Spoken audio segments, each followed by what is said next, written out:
Hello guitar players! Last time we talked about Wes Montgomery, we were talking about how to play octaves like Wes. Well, today we're gonna be talking about his octave playing on West Coast blues. Now before we get to the breakdown, I do want to mention that I have separated this idea by phrases as opposed to isolated licks.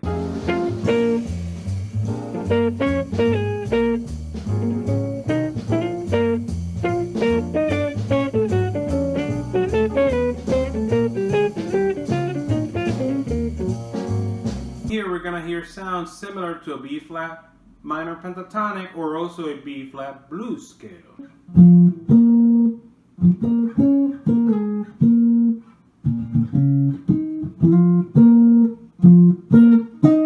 So if you know your B flat blues scale,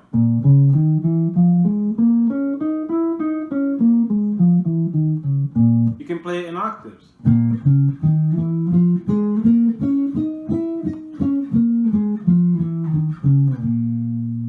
Check out the recording and listen to Wes's phrasing.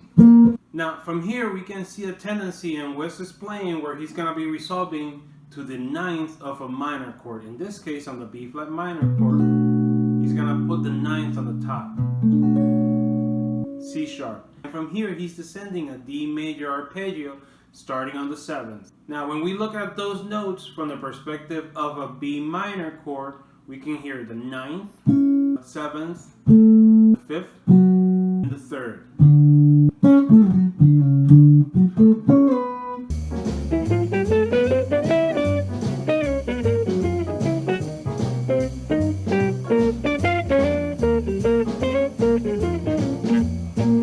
In this next phrase, Wes Montgomery is ascending on a scale. I suggest that you stay on the single string for purposes of phrasing. See how he's not phrasing, he's actually sliding into it. And from here we descend on a B major scale starting on the 3rd, in this case in D sharp over in the 13th fret.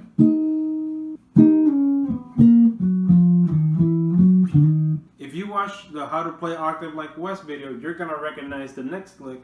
This is lick number 1. Starts off with a C minor 11 arpeggio. A C, E flat, G, B flat, D, and then F.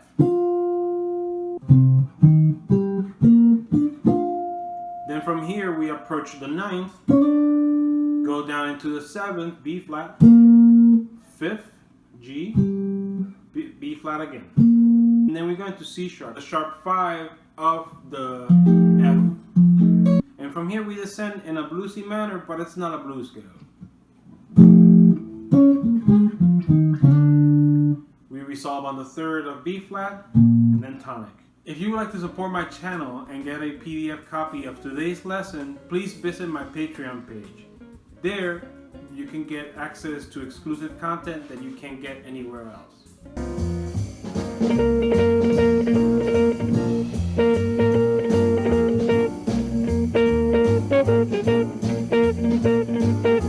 Now if you ever check out Wes's recording on D Natural Blues or Origin, you're gonna notice that Wes Montgomery has a tendency to play a one-note passage with very fast rhythm. You gotta loosen the wrists and also loosen the thumb. Now practice this rhythm first and then try the phrase.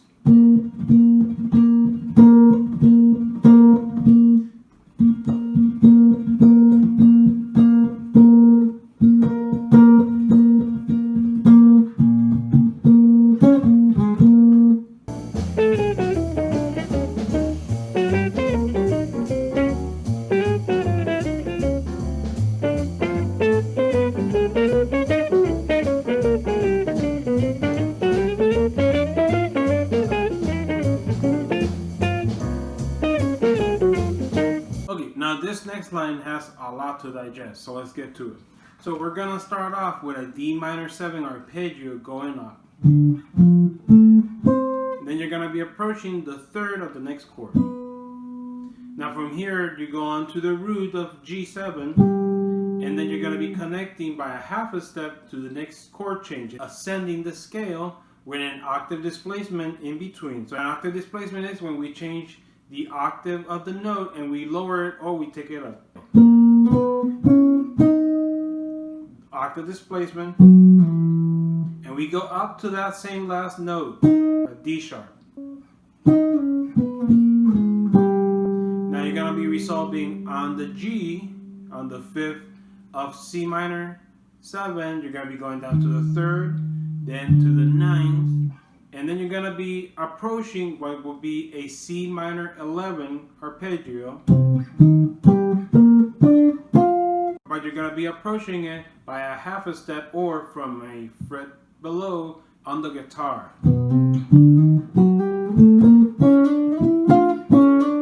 And then you're going to be playing a similar lick to lick number 1 from the How to Play Octave Like Wes.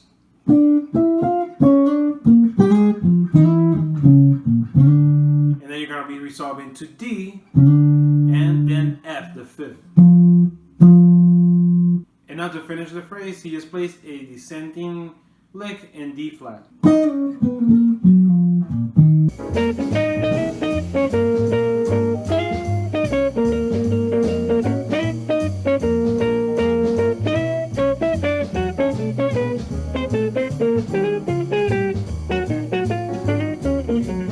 This next phrase has 2 elements.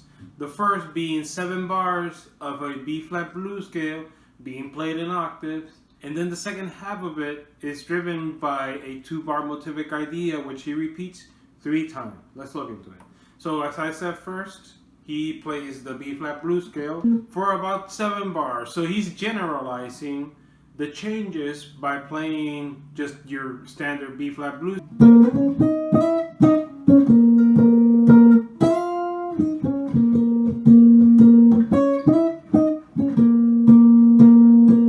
Here is where Wes introduces the motivic idea. So he starts on the 11th of B minor, and then he approaches the 3rd by going E, C sharp, E again, and then landing on the D.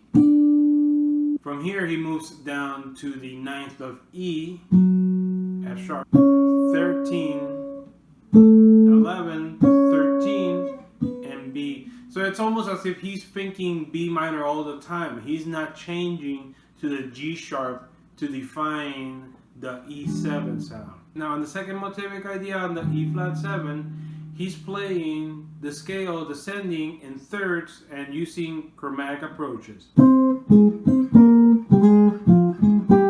Now to conclude the idea, he changes again to the D flat major sound for the E flat minor 7 and the A flat 7, the 2-5-1.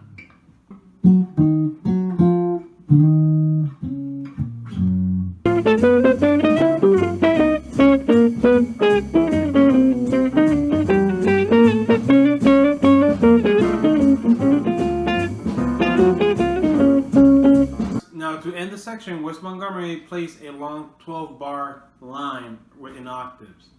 So as you're going to see, he starts off playing F, A, B, C, D, D sharp, E.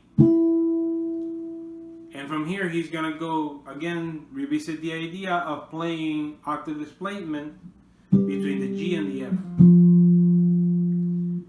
Going up again to the E. Whenever he's doing octave displacement, he comes back to the note that he left. So in this case, from the E, going down to D sharp, C sharp, 6th, then the 5th, resolving down into the 7th of F sharp, 7.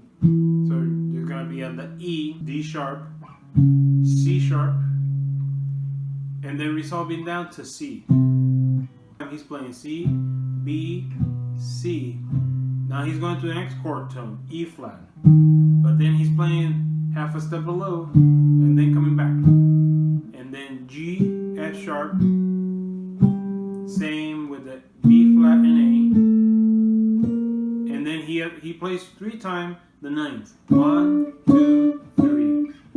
And then ending again in that bluesy minor that we've heard before. And from here, Wes Montgomery just concludes the idea, the musical idea, when it changes from a D flat to a G flat. Shout out to Robert Gannon for supporting me on my Patreon page. Please check out the link below for more content. Don't forget to hit like, share, and subscribe if you would like to see more content like this. Make sure to watch this video. Happy practicing!